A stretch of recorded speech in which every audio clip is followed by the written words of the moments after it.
Alright, next in section 11.1 we're going to start talking about proportions. And what a proportion is it's really a statement about an equality of two fractions. Okay, so let's say I have, here I'll make that a little nicer, two fractions, so a over b and c over d, and we're saying, hey, these two fractions are equivalent, right? They're equal fractions. So as a little example here, maybe something like 4/6, right? That simplifies to 2/3, right? We would say that this proportion here is just making the statement that these two fractions have the same numerical value, right?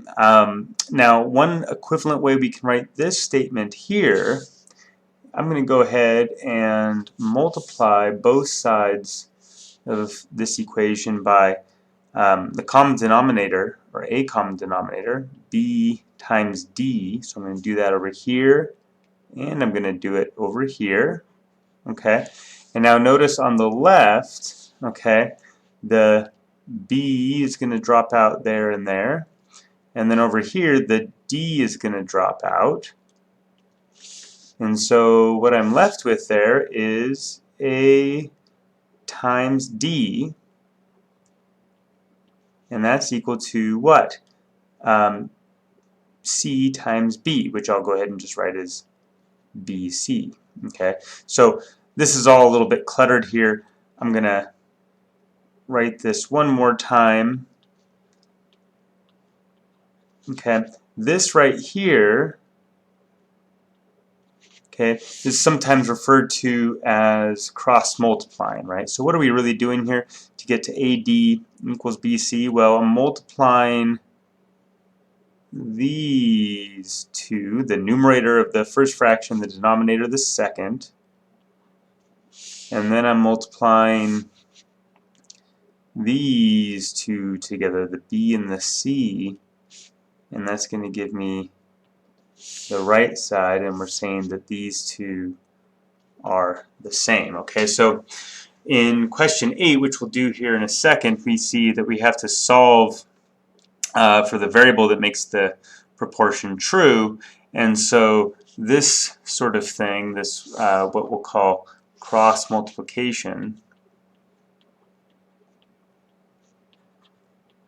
can be pretty handy. Okay, so let's go ahead now and walk through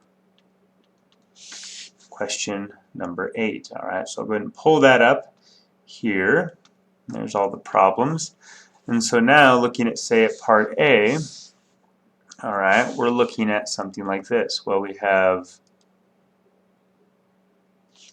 right, x times 5, or I'll just write that as 5x, and 3 times 14, and that's what, 30 and 12, so that's 42, right? So the statement that those two fractions are equal is equivalent to saying that 5 times x is equal to 42. And if you go ahead and divide both sides by 5, we're going to get, for our solution, x is 42 fifths.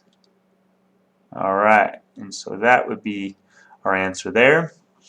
Looking at part B, alright, same idea. We're just simply multiplying here to get our 25x. 4 times 15 here is 60. So that's going to give us 60 there.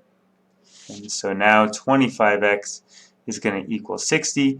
Divide both sides by 25, and we're going to come up with, well, 60 over 25. And you can check that that simplifies just to 12 fifths there.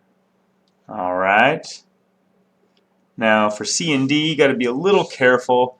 We have some parentheses we're going to have to want to use here. So I'm going to multiply the y plus 10 by 2. And so here I'm multiplying this entire expression, the y plus 10, this entire thing is getting multiplied by 2, right? So I'm going to put the y plus 10 in parentheses there. Now on the right side I have 3 times 5, and that's of course just 15. So now to solve this, I can next go ahead and distribute this 2 to give us 2y plus 20, and that's got to be 15. So now subtract 20 and divide by 2, we're going to get what? This would be negative 5 divided by 2. Alright, great. And then finally D, okay, I'm going to just walk through the first step here of just setting up the equation that we're going to wind up wanting to solve. So this is going to be minus 4 times that quantity of 2 minus 9z.